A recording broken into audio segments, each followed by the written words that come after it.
आधीच्या गावाकडच्या मुली म्हणजे दोन वेण्या, त्यांना लाल रेबीन, मेकअप म्हटले की पॉन्ड्स पावडर, गंधकाचे रंगबिरंगी डबे आणि कपाळावर एक टिकली. कुणाचं लगीन असो किंवा कुठलाही कार्यक्रम, हाच मेकअप, हाच ड्रेस. नाही पॅशन, नाही ॲटिट्यूड, साधेपणाचंच त्यांचं सौंदर्य.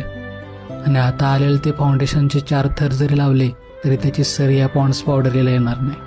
त्या आधीच्या मुली वेळ मिळाला की काय अंगणात उन्हात बसून उवा मारत बसायच्या. आणि आता नाही दिसणार आहे. कुठे खेड्यापाड्यातच बघायला मिळालं तर. आणि बघा की शनिवारी शाळेतून घरी आल्यावर ड्रेस काढायचाच नाही, का तर उद्या रविवार आहे, कशाला धुवायचा, उद्या परत तोच घालायचा, असं त्या मुलींचं लॉजिक होतं.